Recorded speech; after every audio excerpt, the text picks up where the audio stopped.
Welcome back to r/LegalAdvice, where people ask questions, get advice, and we get satisfaction. If you are new around here, please don't forget to subscribe to the channel to join our awesome community, and without any further ado, let's dive right into the stories. And the first one is titled, PA, is it too late to give my baby up for adoption? I am coming up on 38 weeks pregnant, and it seems the closer we get, the more disaster strikes, and our savings have been depleted through a bunch of crises stacked up on top of one another. It's made me realize how stupid I was for thinking that I could be a good parent and raise my son when we have $200 in our savings account. I love him, and I think that is why it is the best that I do this, because I cannot provide him with the best life possible, the one that he deserves. Is it too late to give him up? Would he go into foster care? I don't want him to be put into the system. I know that newborns are typically quickly adopted out, and I want him to go to a good family. Adoption gives me hope because I know it is incredibly expensive to adopt in the US, and so he will be placed with people who can financially give him everything that I can't. What are my options legally, and how can I assure that he is placed with people who have the means to give him a good life? I am 21 years old and married. I don't know if that makes a difference. And a user in the comments said, no, it is not too late, contact an adoption agency ASAP. Your husband will have to sign off on the adoption also, but please think this through before contacting the agency. There are many adoptive parents waiting a long time for a child, and they would be devastated if you changed your mind. I just want to say this, contact the agency, they will talk to you about this and understand how to not get people's hopes up. And an update to the adoption story. Hello all, sorry for the fact that I did not dutifully reply to every comment on my last post. I'm a Redditor, but every time I would read the comments I would get super emotional, so I pushed the throwaway to the back of my mind and focused on what decisions had to be made. Today I finally logged back in and read all the responses, the PMs, and all the people reaching out to me to offer assistance. Some people were asking for more details about me, and for resolution's sake I will just tell you that I am a 21-year-old college student in my senior year, graduating in June. My husband initially did not know my plans for adoption, and I brought them up to him after I made this post, and he did not feel the same way I did. We both grew up poor, but he grew up with a neglectful family as well, and he urged me to rethink my decision, and that the fact that we both loved and wanted our son meant that in some ways we were worlds ahead. I applied for PA benefits and got my letters yesterday detailing what I must do to receive them, so we are working towards that. We also did our taxes and we got $2,600 back, which we will save, and it will go towards us getting a new apartment in fall when we have to move. Things seemed very hopeless when I made my post. I was very scared, and I did not want my son to not have access to the best opportunities because we could not afford to push him to the top. It still is my deepest fear, but many people who have reached out to me had given me hope, especially those who started with nothing and still succeeded. I have a history of manic depression and BPD. I know that these things have been aggravated while pregnant due to the hormones, and I've had several depressive episodes, mostly due to our financial situation. I will be tested for PPD and receive counseling so that these things do not happen after my son is born, and I can continue to care and provide. My grandparents have traveled from across the country to help for 4 months after he is born, so I can graduate and focus on school. Things are not perfect and we have many problems on the horizon, but today I will be going to the hospital to be induced, delivering my son sometime tomorrow. I am thankful for your help and outreach, both those who gave me adoption resources and those who urged me to reconsider. And guys, please let me know in the comments if you still enjoy r/LegalAdvice, because if you do, I will of course continue with it. And the next one is titled, Boyfriend's family visiting us with a very likely neglected infant, need guidance on how to navigate CPS. My boyfriend has invited his family to stay with us in our apartment in Colorado for a week. This family consists of his brother, the brother's wife, and their 1-month-old child. It is a very small one-bedroom apartment, and they will be sleeping in our living room. It is absolutely not a reasonable accommodation for 2 young adults and an infant. This family has already been involved with social services in Florida. The wife, an 18-year-old teenager for your information, was put on a 72-hour mental health hold a few weeks ago. This apparently led to social services visiting their residence in Florida for weekly checkups. They live with the brother's parents, another young child, 4 or 5 years, and multiple animals in a double-wide trailer. I would guess the visits have not gone so well. Brother, wife and child are currently driving to our state, Colorado, from their state, Florida. My boyfriend has confirmed that they are sleeping in their car at rest stops for the entire trip, no hotels, no family stays. Just sleeping in the car with an infant. I am unaware if they have a proper car seat for the child or not, but I intend to check once they arrive here. I've asked multiple times if they have a crib for the child to sleep in once they get here, and my boyfriend has dodged the question every time. There are other concerns as well, but I feel like this describes the current situation well enough. I very much think this child is neglected currently and will continue to be neglected in my own home. Also, this is a very big point for me. I am a mandatory reporter. I will absolutely 100% call CPS once the family arrives here if I notice even the smallest issue. My question is this: seeing as they are only in our state for a week, do I call local CPS? Do I call CPS in Florida because they have apparently dealt with these people before? And finally, although this is a minor point compared to the safety of the child, is there anything I should be worried about if I end up having to invite CPS into my own home? Thank you in advance. And a user in the comments said, these people are not driving 2/3 of the way across the country for a 1-week stay in their brother's living room. They are moving in, OP, and your boyfriend is too afraid to tell you. 1 week will turn into 10 days, which will suddenly become, they really like it in Colorado and want to stay. Once their desire to remain in state has been uttered, they will only be here until they can find work and an apartment. The next thing you know, it is 6 months later, your leasing office has found out that you have doubled your legal occupancy, you're being evicted, and your boyfriend merely shrugs and says, but babe, they are family. Run, OP, run now. And another person agreed. I agree, they are fleeing CPS in Florida. I am guessing they are not allowed to leave the state if CPS is doing weekly visits with them. It is very serious if they are seeing them weekly, as the usual mandate is once a month. And guys, I'm curious what you think about this story. Do you also assume that the parents of the boyfriend are trying to actually move in and not just stay for a short amount of time? To be honest, I'm not exactly sure where the person in the comments got that from, but then again, it would sort of make sense if you ask me. Either way, if you have watched until here, please don't forget to like the video and post some star emojis in the comments if you enjoy my content. Thank you very much in advance.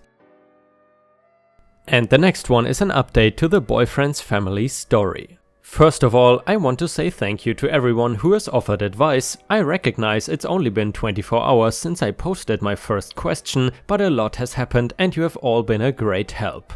Yes, before you ask, I did call CPS, obviously. I had a talk with my boyfriend last night, told him I absolutely did not want the family staying with us, and reminded him that I am a mandatory reporter and I had to call this in. No, seriously, I work in an elementary school and am currently in the process of getting my teaching license. If I did not report it, that would be my entire career down the drain. No thanks. He was mad, which I guess is understandable, but seeing as this is not a post about my relationship, I will leave it at that. So last night I stayed at my mother's house and this morning I called CPS. Turns out Florida's CPS was the right one to call because they have jurisdiction over the family. I told them everything I knew, both past issues and present ones. They took my information and that was that.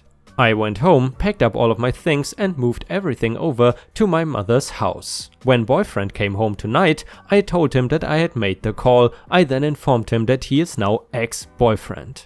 I don't know what will happen with the baby. I doubt CPS will update me, and now that I have officially removed myself from the family, I doubt they will update me either. I wish I had more to tell you guys, but I don't. The family won't be staying in our apartment. They have found another family member to stay with in our state. As far as the future of our apartment is concerned, that is something X and I plan to discuss tomorrow. Both of our names are on the lease, so we've gotta work together on this. And me, well, I will be okay. I am also quite young, 21 for those curious, and I cannot help but feel like I have nuked my entire life. My first serious relationship is done, my first adult place is about to be gone, and I feel like I don't have much left right now. I know I made the right choice and I don't regret it at all, but it still sucks. It is gonna get better though, I will make sure it does. I really do wish I had more to share with you, but it seems like this is the end of the legal portion of this issue. Thanks again for all of your help, everyone. And guys, what are your thoughts on this story? Do you think OP made the right decision or not? And by the way guys, once again, I think I asked this already yesterday, please let me know in the comments if you are still interested in Just No Mother-in-Law stories, because I have found a new source for them, which has nothing to do with the old subreddit, and I would be very happy to read them out to you in case you are interested. I was arrested for a warrant resulting from a ticket for which I have a receipt of payment. The officer said I had a warrant because there's no record of me ever paying. Then I had to walk 6 miles in 32 degrees weather down a dark highway to get back to my car. The warrant was from Jefferson City, Missouri, and I was arrested in Camdenton, Missouri. I incurred a speeding ticket in August. I originally pled not guilty, but then went in prior to the upcoming court date and just paid it off. I have a receipt and everything. Tonight I was pulled over and arrested. After I paid $200 to bond out, I had $215 to my name. They were unable to provide me with a cab service, so I had to walk 6 miles down pitch black mountainous Highway 54 in 32 degrees weather at 1 AM in a very thin shirt and no coat. That sucked. My bank account shows a strange transaction from Jefferson City from back when I paid, but it does not include a dollar amount. No other transaction has ever looked like this. Regardless, I have the receipt from the court showing that I paid in full. What can I do? I want my $200 back and I would like someone to answer for the massive inconvenience this has caused me. I'm a middle school teacher and cannot go to work today. And a user in the comments said, you will need to get more details from the bank to see if a charge was ever deducted. I know some systems will make a placeholder charge to check the validity of the account before they transact. And maybe you did not ever actually pay the money, not necessarily through your fault though. They may place the burden of receipt and checking on it on yourself. And you know guys, talking about police and speeding tickets and all of that, I recently discovered a sort of genre on YouTube of videos that have to do with essentially police stops in the US and where people refuse to answer questions from the police. I don't know about you, but for me these stories are extremely entertaining and usually they have a lot of views as well. Have you ever insisted on not answering questions from the police? Let us know in the comments. Important update, I was arrested for a warrant resulting from a ticket for which I have a receipt, blah blah blah. Update, so I found this receipt proving that I paid.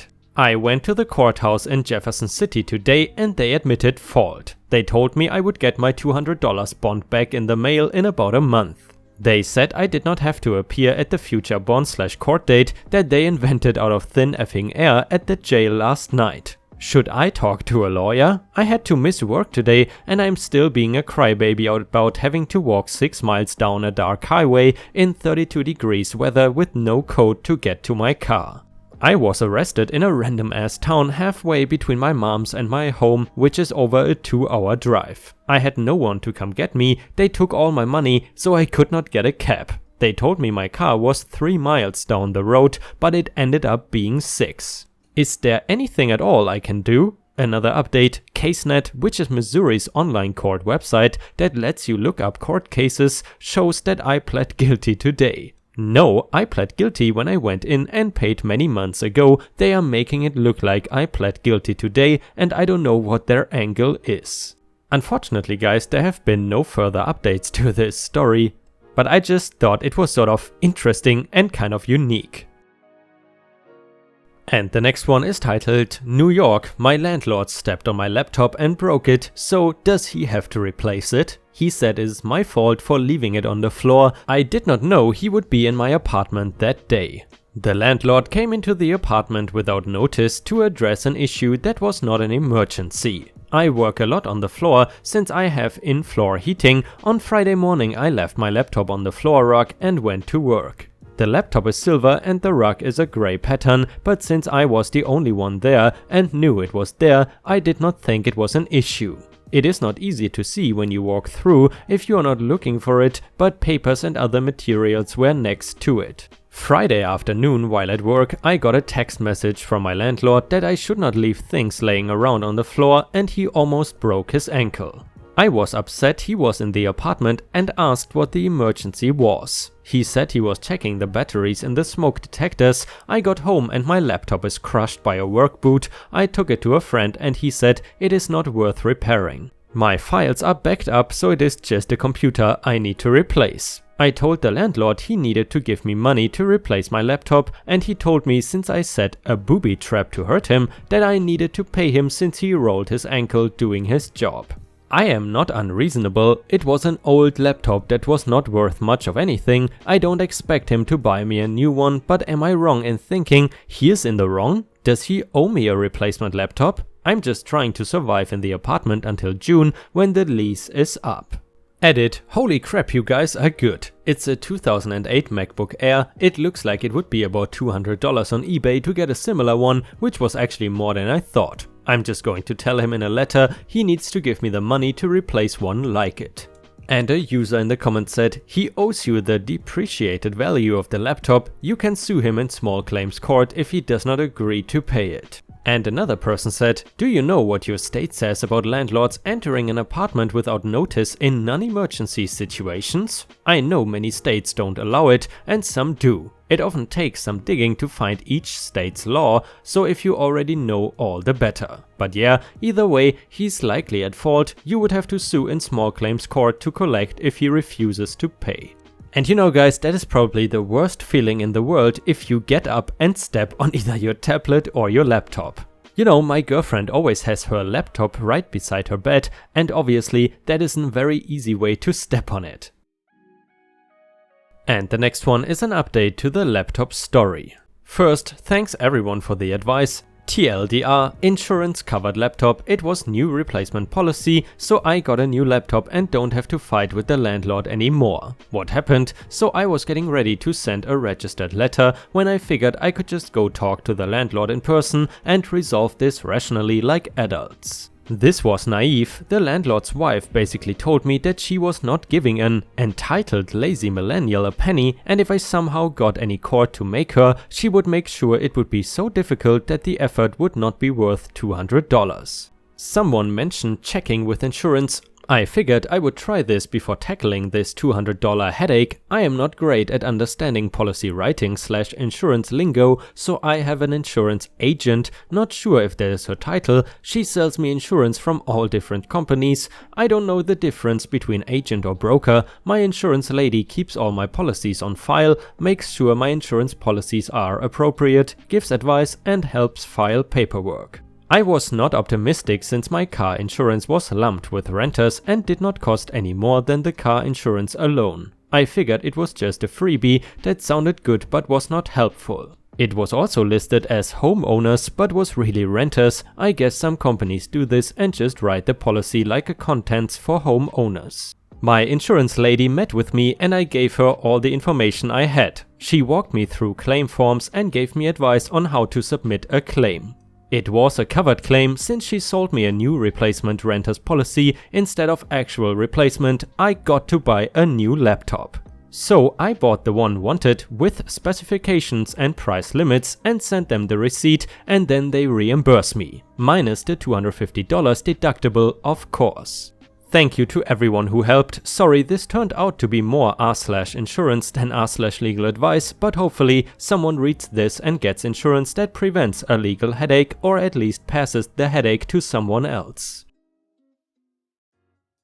And guys, unfortunately, we have already reached the end of the video. I hope you enjoyed today's stories, and if you haven't already, please also go to patreon.com/ripeyoutube, where I upload exclusive Reddit videos starting at just $3 a month. This is a great way to support me in case you are interested, and the chance for me to become independent from YouTube revenue.